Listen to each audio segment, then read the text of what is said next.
नमस्कार दोस्तों, स्वागत है आप सभी का सोशल नोट चैनल पर। दोस्तों, हम सभी राजनीति विज्ञान का जो घटना चक्र है उसको लगा रहे हैं और यह जो प्रश्न आप हल कर रहे हैं वो आपके लिए टीजीटी, पीजीटी, डीएसपी की वैकेंसीज आ चुकी हैं। टीजीटी, पीजीटी की उसमें एचटेट की परीक्षा होने वाली है उसके लिए। बाकी एचटेट की भी परीक्षा जो बिहार वाली है, यानी कि टीजीटी, पीजीटी 10 से 9 to 10 एंड 11 to 12 के लिए जो भी परीक्षा है आपकी टीजीटी, पीजीटी की, उनके लिए सभी में बहुत ही हेल्पफुल होगी आपके लिए।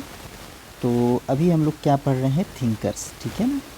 थिंकर्स के जो भी क्वेश्चंस हैं पुराने वर्षों के आए हुए हैं उनका रिवीजन कर रहे हैं। तो आइए शुरुआत करते हैं और देखते हैं। 131 प्रश्न से शुरुआत होगी आज।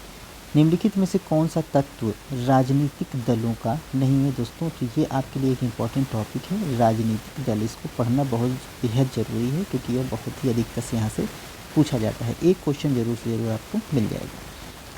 तो राजनीतिक दलों के लिए कौन सा तत्व जरूरी नहीं है। संगठन, मौलिक सिद्धांतों की असहमति, संवैधानिक पद्धति, राष्ट्रीय हित। देखिए दोस्तों, राजनीतिक दलों के लिए संगठन बेहद आवश्यक है। ऑर्गेनाइजेशन यानी कि संवैधानिक पद्धति, यानी कि जो भी हो कॉन्स्टिट्यूशनल के तरीके से हो, नहीं तो वो राजनीतिक दल की जो एक ख्याति है वो नहीं प्राप्त कर पाएंगे। इसके बाद राष्ट्रीय हित उसमें होना ही होना चाहिए, ठीक है। बाकी ये है कि मौलिक सिद्धांतों की असहमति, मौलिक सिद्धांतों की असहमति से कोई फ़र्क नहीं पड़ता है। तो यहाँ पर ऑप्शन बी राइट हो जाएगा। देखेंगे इसकी व्याख्या। किसी भी राजनीतिक दल के निर्माण के लिए निम्नलिखित तत्वों का होना बेहद आवश्यक है। क्या क्या? लंबी अवधि के लिए संगठन, यानी कि वह संगठन कैसा होना चाहिए, लंबी अवधि का हो। मूलभूत सिद्धांतों अथवा नीतियों के बारे में सहमति हो, ना कि असहमति हो, ठीक है। जैसे कुछ लोगों का मत हो कि यह नीतियाँ मतलब ऐसी होनी चाहिए, कुछ लोग मत है ये नीति ऐसी होनी चाहिए। तो क्या होता है कि दल में, राजनीतिक दल में क्या है, फूट हो जाती है और वह राजनीतिक दल चल नहीं पाता है और वह ब्रेक हो जाता है। तो इस तरीके से क्या होना चाहिए, सहमति होनी चाहिए। इसके बाद संवैधानिक उपायों का प्रयोग अवश्य होना चाहिए। राष्ट्रीय हित की वृद्धि के लिए ही सारी नीतियाँ उसमें बननी चाहिए, ठीक है। तो यह कुछ इंपॉर्टेंट जो है तत्व हैं राजनीतिक दल के। अगला देखिएगा, 132वां प्रश्न है, एक सबके लिए और सब एक के लिए अच्छा है सूत्र किस संदर्भ में प्रयुक्त किया जाता है। यूरोपीय संघ, सामूहिक सुरक्षा, संयुक्त राज्य संघ या शक्ति संतुलन। तो दोस्तों यहाँ पर ऑप्शन बी राइट हो जाएगा। सामूहिक सुरक्षा के लिए इस सूत्र का इस्तेमाल किया जाता है कि एक सबके लिए और सब एक के लिए। देखिएगा कैसे, एक सबके लिए और सब एक के लिए का सूत्र का प्रयोग सामूहिक सुरक्षा के संदर्भ में किया जाता है। सामूहिक सुरक्षा के अभिप्राय यह है कि किसी राष्ट्र द्वारा किसी अन्य राष्ट्र पर आक्रमण होगा तो बाकी सब राष्ट्र मिलकर उसका क्या करेंगे, मुकाबला करेंगे। यानी कि जो युद्धक राष्ट्र है उसके खिलाफ क्या है, खड़े हो जाएंगे। इंपॉर्टेंट पॉइंट है, ठीक है, इसको याद रखिएगा। ये आईआर से थोड़ा सा रिलेटेड है, ठीक है। बाकी जैसे युद्ध आवश्यक है, कौन मानता है, हीगल जैसे लोग मानते हैं कि खुद युद्ध आवश्यक है। तो कोई अब चूँकि अब क्या है, ग्लोबलाइजेशन का ज़माना है, ठीक है ना। ग्लोबलाइजेशन का मतलब है कि सभी एक दूसरे से इंटरकनेक्टेड हैं, सारे देश किसी न किसी तरीके से।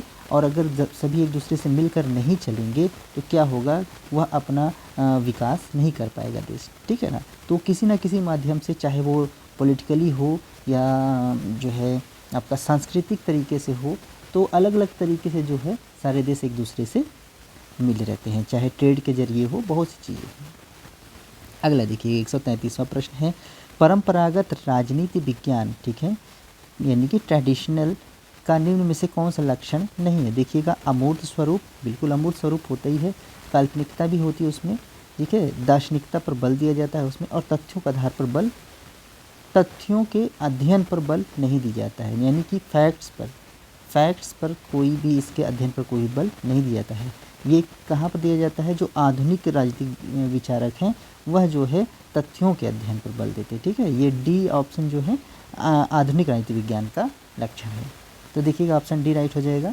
परंपरागत राजनीति विज्ञान तथ्यों के अध्ययन पर नहीं बल देते हैं, बल्कि व्यवहारवाद, नई पद्धतियों, नई तकनीकों, नए तथ्यों तथा एक व्यवस्थित सिद्धांत के विकास के अध्ययन पर बल देता है। व्यवहारवाद मतलब क्या, वही नई न्यू पॉलिटिकल सिस्टम। द्वितीय महायुद्ध के पश्चात परंपरागत राजनीति विज्ञान के विरोध में क्या हुआ कि एक व्यापक क्रांति हुई, इसे व्यवहारवाद का नाम दिया गया, ठीक है ना। व्यवहारवाद की आधारभूत मान्यता है कि प्राकृतिक विज्ञानों और समाज विज्ञानों के बीच एक गुणात्मक निरंतरता। आइए अगला देखेंगे दोस्तों, प्रभाव की एक विशेषता नहीं है, कह रहा है प्रभाव की एक विशेषता नहीं है। तो उसे देखा जा सकता है, उसे नहीं देखा जा सकता, इसे महसूस किया जा सकता है, इसमें द्विसंबंध होता है। दोस्तों प्रभाव जो इफ़ेक्ट है या इन्फ्लुएंस है, इसको विशेषता नहीं है पूछ रहा है, तो उसे देखा जा सकता है, तो उसे देखा नहीं जा सकता है। यहाँ पर ऑप्शन ए राइट हो जाएगा। इसकी व्याख्या देखिएगा, प्रभाव इन्फ्लुएंस की यह विशेषता है कि उसे देखा नहीं जा सकता है, उसे सिर्फ क्या किया जा सकता है, महसूस किया जा सकता है।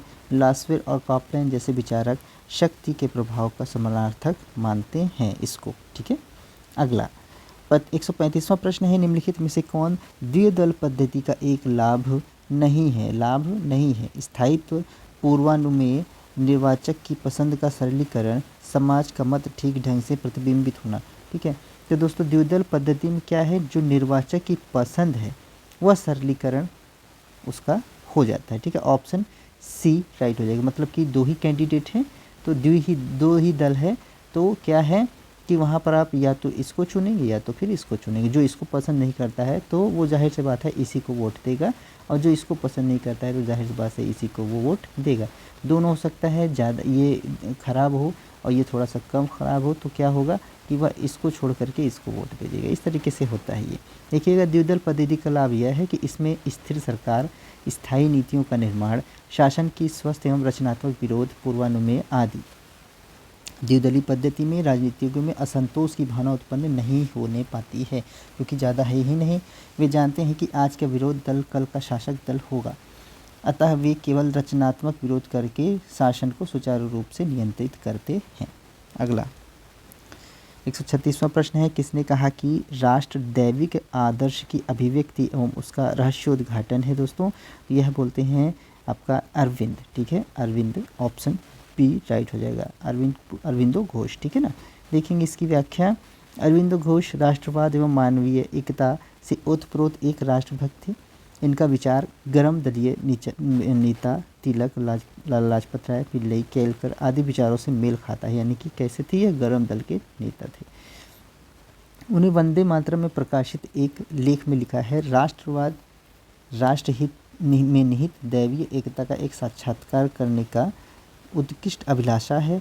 इस एकता के अंतर्गत राष्ट्र के सभी अवयव भूत, ठीक है, साक्षात्कृत कर लिया गया है। वह सामाजिक क्षेत्र में भी अपने को क्रियान्वित किए बिना नहीं रह सकता है। अगला देखेंगे 137वां प्रश्न है, किसके अनुसार आक्रामक राष्ट्रवाद के 4 तत्व थे? स्वदेशी बहिष्कार, राष्ट्रीय शिक्षा, निष्क्रिय प्रतिरोध। तो लाला लाजपत राय, बाल गंगाधर तिलक, अरविंदो घोष, बिपिन चंद्र पाल। तो दोस्तों यहाँ पर बाल गंगाधर तिलक ऑप्शन राइट हो जाएंगे, ऑप्शन बी। देखेंगे इसकी व्याख्या। बाल गंगाधर तिलक के अनुसार आक्रामक राष्ट्रवाद के 4 मुख्य तत्व थे। कौन कौन से? स्वदेशी बहिष्कार, राष्ट्रीय शिक्षा और निष्क्रिय प्रतिरोध। तिलक के राष्ट्रवादी विचार वेदांत, आध्यात्मिक एकता एवं मानवीय एकता तथा पश्चिमी राष्ट्रवादी विचारकों जैसे मैजनी, बर्क, मिल तथा विल्सन से प्रभावित है। तिलक ने गोखले और रनाडी जैसे उदारवादी विचारकों की आलोचना की है। ठीक है ना, यह मानते थे कि ब्रिटिश शासन भारत के लिए क्या है, सकारात्मक है। अगला देखेंगे 138वां प्रश्न है, निम्नलिखित में कौन सा सही है? तो लिखा है, प्रशासन का मध्यवर्ती सोपान सहायक अभिकरण कार्य को सौंपता है। सहायक इकाइयाँ प्रमुख कार्यकारी की सहायता करती है। ठीक है, तो देखिए अब ये इम्पोर्टेंट है, यह पब एड का क्वेश्चन है। पब्लिक एडमिनिस्ट्रेशन यानी कि जो प्रशासन का है उसके वाले में। तो यह यहाँ पर ऑप्शन बी राइट होगा। सहायक इकाइयाँ क्या हैं? प्रमुख कार्यकारी की सहायता करती हैं। सहायक इकाइयों का मतलब जो पब्लिक गवर्नमेंट सर्वेंट है वो प्रमुख इकाइयाँ हैं, उनकी क्या करते हैं, सहायता करते हैं। ऑप्शन यहाँ पर बी राइट हो जाएगा। पबैट थोड़ा सा टफ होता है तो उसको पढ़ेंगे तभी आएगा। सहायक इकाइयाँ तथा प्रमुख सहायक इकाइयाँ सहायता करती हैं। इनका कार्य तथ्यों को इकट्ठा करना तथा महत्वपूर्ण विषयों को विचार के लिए कार्यपालिका के सम्मुख प्रस्तुत करना है। इनकी सेवा प्रधान सेवा न होकर गौण सेवा होती है। विलोबी इन सेवाओं को संस्थामूलक अथवा गृह प्रबंध के संबंधी क्रियाओं के नाम से पुकारता है। 139वां प्रश्न है, जैसे ही हम ऑस्टिन की रूखी पर वैज्ञानिक धारणा से दूर हो जाते हैं वैसे ही हम भ्रम में पड़ जाते हैं। किसका कथन है दोस्तों? तो यह लीकॉक का कथन है। ऑप्शन यहाँ पर सी राइट हो जाएगा। देखिएगा, संप्रभुता के अनेक रूपों का वर्णन प्रकरण में उनमें वैधानिक तथा राजनीतिक स्वरूपों का तुलना है। वैधानिक संप्रभुता के समर्थन में लीकॉक के द्वारा यह वक्तव्य दिया गया है, जैसे ही हम ऑस्टिन की रुखी पर वैधानिक धारणा से दूर हो जाते हैं, वैसे ही हम भ्रम में पड़ जाते हैं। एक बात जो बिल्कुल साफ है कि वह यह कि संप्रभुता ही कानूनी है, जो एक वकील और न्यायाधीश के द्वारा मान्य है। एक सुव्यवस्थित राज्य के लिए जरूरी है कि उसमें वैधानिक संप्रभु की सर्वोच्च सत्ता हो, जिसकी आज्ञाएं अधिकांश नागरिक स्वभावतः क्या हों, मानते हों। लीकॉक से ही मिलता जुलता कथन किसका है? गेटल का भी है। ठीक है, तो वहाँ लीकॉक नहीं होंगे तो आप गेटल लगा सकते हैं। अगला प्रश्न देखिएगा, इसको छोटा करना पड़ेगा क्योंकि ये आपको तभी समझ में आएगा। कह रहा है हीगल और ग्रीन सहमत नहीं है। किस बात पर सहमत नहीं है? कह रहा है राज्य की नैतिक प्रकृति के विषय में। तो राज्य की नैतिक प्रकृति के विषय में ये दोनों लोग सहमत हैं। राज्य के युद्ध लड़ने के अधिकार के विषय में। ठीक है, तो राज्य के युद्ध लड़ने के अधिकार के विषय में ये दोनों सहमत नहीं है, तो ऑप्शन 2 राइट हो जाएगा। व्यक्ति द्वारा राज्य के विरोध के विषय में, तो व्यक्ति का विरोध जो है ये लोग नहीं मानते हैं, इन दोनों में सहमति नहीं है। ठीक है, युद्ध लड़ने के अधिकार के विषय में हीगल बोलते हैं युद्ध लड़ सकता है, ग्रीन इसके सहमत नहीं है, ग्रीन आदर्शवादी है। व्यक्ति द्वारा राज्य के विरोध के विषय में, तो इसमें भी जो है ये दोनों का विरोध होता है। इच्छा को राज्य का आधार मानने के विषय में, तो ये सही है, दोनों लोग मानते हैं। तो यहाँ पर ऑप्शन 2 और 3 हो जाएगा, तो 2 और 3 सही है, ऑप्शन सी राइट हो जाएगा। व्याख्या देखेंगे। युद्ध की आवश्यकता के संबंध में ग्रीन हीगल से सहमत नहीं है। ग्रीन युद्ध को अपूर्ण राज्य का लक्षण मानते हैं। ठीक है, जबकि हीगल सकारात्मक अच्छाई। ठीक है, हीगल मतलब कि युद्ध को जो है सकारात्मक मानते हैं, सही मानते हैं। हीगल व्यक्ति को राज्य का विरोध करने का अधिकार नहीं देते हैं। ठीक है, हीगल क्या है, मतलब कि राज्य का जो है व्यक्ति विरोध नहीं कर सकता है, जब क्योंकि राज पृथ्वी पर ईश्वर का क्या है, अवतरण है। ग्रीन व्यापक सहमति के आधार पर विद्रोह करने का अधिकार देता है। ठीक, अगला प्रश्न है 141वां। हीगल ने नागरिक समाज को देखा है विशिष्टता के प्रभाव क्षेत्र के रूप में, स्वतंत्रता के प्रभाव क्षेत्र के रूप में, सार्वविकता के प्रभाव क्षेत्र के रूप में, या सामंजस्य के प्रभाव क्षेत्र रूप में। तो दोस्तों यहाँ पर सार्वविकता के प्रभाव के क्षेत्र रूप में जो है ऑप्शन राइट हो जाएगा। इसकी व्याख्या देखिएगा। हीगल ने नागरिक समाज की सार्वविकता के प्रभाव क्षेत्र के रूप में देखा है। हीगल के दार्शनिक राजनीतिक दर्शन का आधार क्या है? विश्वात्मा का विचार है। विश्व में पाई जाने वाली समस्त जड़ और चेतन वस्तुएं इसी विश्वास से निःसृत हुई हैं। विश्वात्मा का धीरे धीरे क्या होगा, विकास होता जा रहा है। सर्वप्रथम जड़ जगत में इसकी अभिव्यक्ति होती है, फिर परिवार समाज जैसे सामाजिक संस्थाओं में भी इसका प्रकटीकरण होता है। अतः अंत में विश्वात्मा राज्य के रूप में क्या होती है, प्रकट हो जाती है। ठीक है, यानी कि वो राज्य को सर्वोपरि मानते हैं। 142वां है किसने इस नियम का प्रतिपादन किया है कि कर्मचारी एक दूसरे के लिए कार्य उत्पन्न करते हैं। कर्मचारी एक दूसरे के लिए कार्य उत्पन्न करते हैं, तो यह दोस्तों इस नियम का प्रतिपादन करते हैं नॉर्थियोट पार्किंसंस। ठीक है, ऑप्शन यहाँ पर क्या, बी राइट हो जाएगा। देखिएगा इसकी व्याख्या। लंदन के इकोनॉमिस्ट 16 नवंबर 1955 में एक सिद्धांत का प्रकाशन हुआ, जिसका मूल विषय था कि आकार के बढ़ने पर काम की मात्रा कम होती है। इस प्रकाशन ने सबको आश्चर्य में डाल दिया था। यह नियम पार्किंसंस के नियम से पुकारा जाता है। इसका अर्थ है कि काम में वृद्धि न होने पर भी कर्मचारी वर्ग की संख्या में बढ़ती चली जाती है। पार्किंसंस ने इसके कई कारण दिए, जिनमें से मुख्य निम्न हैं। नौकरशाही में अपना प्रभाव बढ़ाने की इच्छा। नौकरशाही संख्या में वृद्धि करके अपना काम हल्का करना चाहती है। नौकरशाही अपने कार्यों को अनावश्यक रूप से बढ़ावा देती है और फिर कार्मिकों की संख्या में वृद्धि करके अपना आकार बढ़ा लेती है। इस प्रकार कर्मचारी एक दूसरे के लिए कार्य उत्पन्न करते हैं। यह नियम पार्किंसंस के नियम के नाम से जाना जाता है। 143वां प्रश्न देखिएगा। केसी बियर द्वारा प्रतिपादित व्यवस्थापकाओं के ह्रास का अर्थ क्या है? दोस्तों यहाँ पूछ रहे हैं, तो उनकी कानूनी शक्तियों में कमी, उनकी प्रतिष्ठा तथा स्थिति में अवनति, दूसरी संस्थाओं की बढ़ती हुई शक्तियों की तुलना में उनकी स्थिति में उतार, या सरकार के बढ़ते हुए कार्यों को करने में उनकी अक्षमता। तो दोस्तों यहाँ पर व्यवस्थाओं के ह्रास से मतलब हो जाएगा आपका कि दूसरी संस्थाओं की बढ़ती हुई शक्तियों की तुलना में उनकी स्थिति में क्या होता है, उतार होता है, यानी कि ह्रास। ऑप्शन यहाँ पर सी राइट हो जाएगा।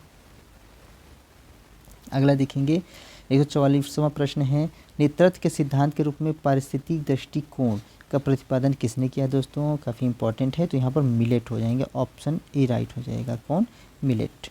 देखेंगे नेतृत्व के सिद्धांत के रूप में पारिस्थितिकी दृष्टिकोण का प्रतिपादन मिलेट के द्वारा किया गया था। मिलेट के अनुसार नेतृत्व प्रायः परिस्थितियों के अनुसार बनता है और बिगड़ता है। मिलेट ने नेतृत्व की दो आवश्यक परिस्थितियां बताई हैं, राजनीतिक एवं संस्थागत। ठीक है, इसको याद रखेंगे।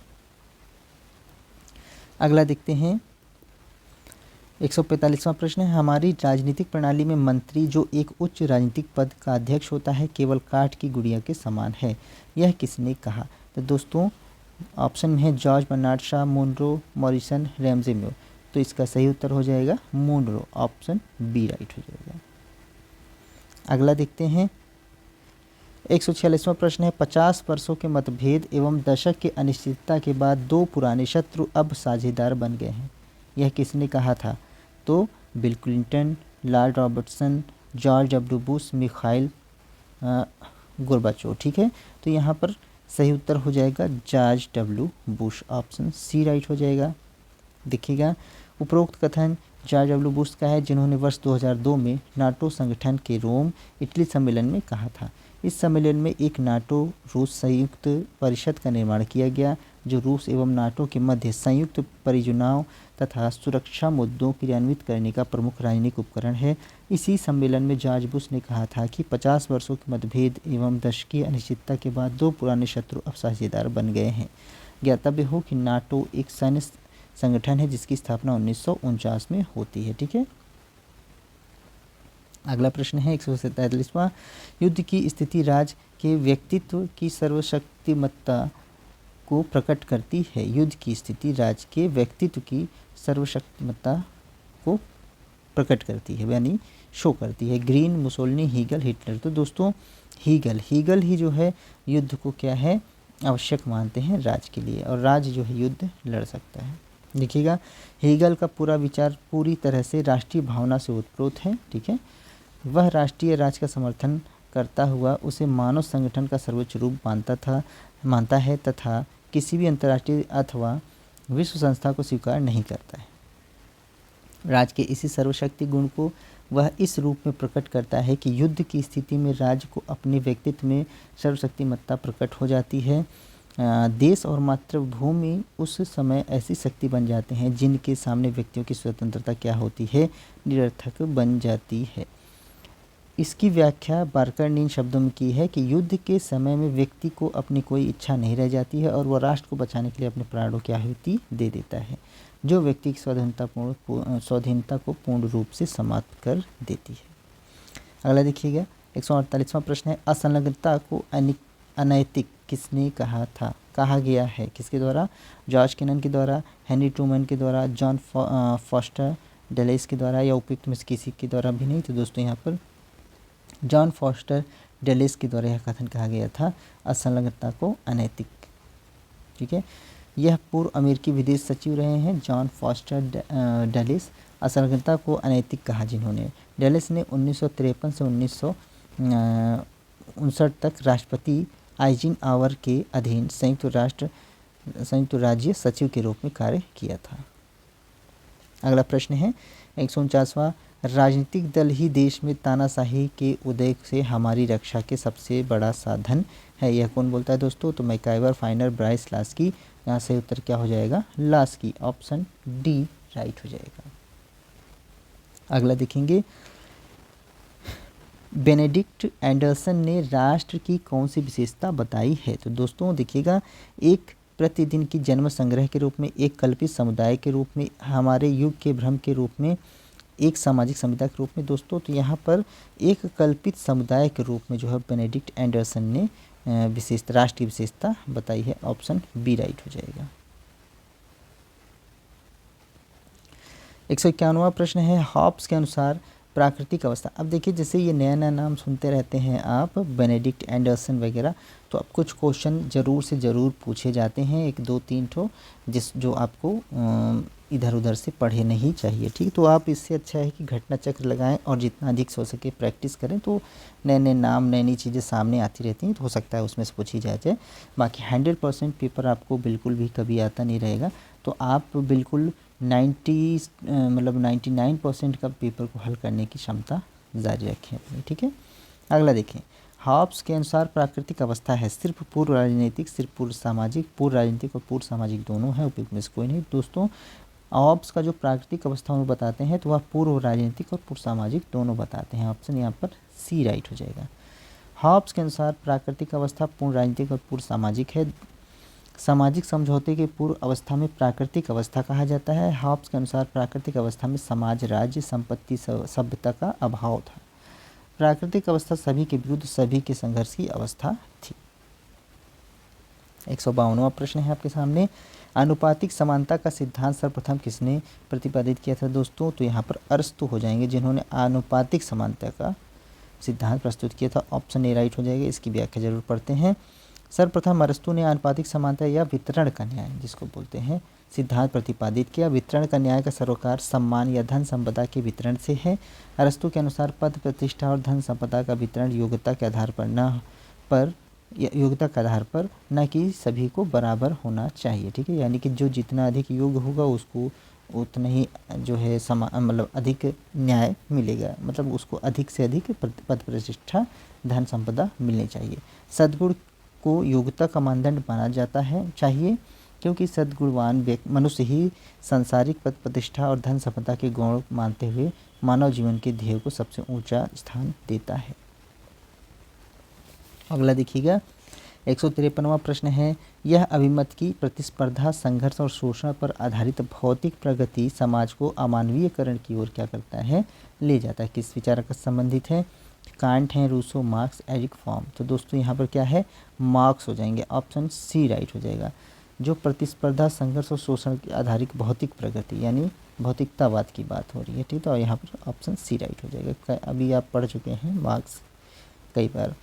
देखिएगा 154वां प्रश्न, इतिहास कुलीन वर्गों का शमशान है, कई बार पूछता है, रिपीट करता है। तो किसका कथन है दोस्तों? तो प्लेटो, पैरेटो, मोस्का, बनहम। तो यहाँ पर पैरेटो हो जाएंगे। ऑप्शन बी राइट हो जाएगा। देखिए इसकी व्याख्या, पैरेटो अभिजन वर्ग सिद्धांत के क्या है, प्रवक्ता है। यह भी पूछता है कि अभिजन वर्ग सिद्धांत का प्रवक्ता कौन है, तो पैरेटो। इनके अनुसार अभिजनों में संचरण होता है, कोई भी राजनीतिक अभिजन स्थायी नहीं होता है। प्रत्येक समाज में व्यक्ति और अभिजन वर्ग अनवरत रूप से क्या है, ऊंचे स्तर से नीचे स्तर की ओर और नीचे स्तर से ऊंचे स्तर की ओर जाते हैं। पतन कारक तत्वों की संख्या क्या होती है, बढ़ती रहती है। और दूसरी ओर शासित वर्गों के ऊंचे गुणों के संपन्न तत्व उभरते रहते हैं। पैरेटो का कहना है कि इस प्रक्रिया के माध्यम से समाज का प्रत्येक अभिजन वर्ग अंततः क्या होगा, नष्ट हो जाता है और उसके स्थान पर दूसरे लोग क्या होते हैं, आ जाते हैं। इसलिए पैरेटो ने इतिहास को कुलीन वर्गों का शमशान कहा है। इधर एक तरफ नष्ट होते रहते हैं, उधर दूसरी तरफ नए लोग आते रहते हैं। 155वां प्रश्न देखेंगे, इतिहास कुलीन वर्गों का शमशान है, तो बिल्कुल किसको लगा देंगे, विल्फ्रेडो पैरेटो। ऑप्शन यहाँ पर डी राइट हो जाएगा। 156वां प्रश्न है, राजनीतिक यथार्थवाद के मुख्य प्रवक्ता के रूप में किस विचारक को जाना जाता है दोस्तों? तो जॉर्ज एफ कैनन है, मॉर्गेनथाउ, टिटिस्के हैं, डेविड स्टेन है। तो राजनीतिक यथार्थवाद के मुख्य प्रवक्ता माना जाता है मॉर्गेनथाउ को। ऑप्शन बी राइट हो जाएगा। राजनीतिक यथार्थवाद के मुख्य प्रवक्ता मॉर्गेनथाउ हैं। इन्होंने अपनी पुस्तक पॉलिटिक्स अमंग द नेशन, बहुत इंपॉर्टेंट बुक है, ध्यान से लग देखिएगा, में मॉर्गेनथाउ ने शक्ति को अंतर्राष्ट्रीय राजनीति का केंद्र बिंदु माना था। उनकी दृष्टि में शक्ति राष्ट्रहित का ही प्रतिबिंब है। मॉर्गेनथाउ ने यथार्थवाद को सैद्धांतिक आधार प्रदान किया है। 157वां प्रश्न है, 157, यथार्थवादी विचार की शास्त्रीय पुस्तक मानी जाने वाली कृति पॉलिटिक्स अमंग नेशन के लेखक कौन है? देखिए पूछ भी लिया है, तो हैंस मॉर्गेनथाउ। ऑप्शन ए राइट हो जाएगा। नेक्स्ट है, बहुलवाद का समर्थन में से किस विचारक ने किया है? तो प्लेटो, लास्की, मार्क्स, गार्डनर। दोस्तों यहाँ पर लास्की महोदय हो जाएंगे जिन्होंने बहुलवाद का समर्थन किया। देखिएगा, संभवतः के अद्वैतवादी या बहुलवादी धारणा के विरुद्ध, अद्वैतवादी माने एकलवादी धारणा के विरुद्ध जो है जिस विचारधारा का उदय हुआ उसे हम राजनीतिक बहुलवाद या बहुसमुदायवाद कहते हैं। बहुलवाद का मत है कि सत्ता केवल एक ही स्रोत नहीं है, यह विभिन्न क्षेत्रों में विभाजनीय है और इसे विभाजित किया जाना चाहिए। गियर के मेटलैंड, फिगिस, डिग्विड क्रैब, GDH कोल तथा हेरोल्ड लॉस्की बहुलवाद के प्रमुख समर्थक या विचारक हैं।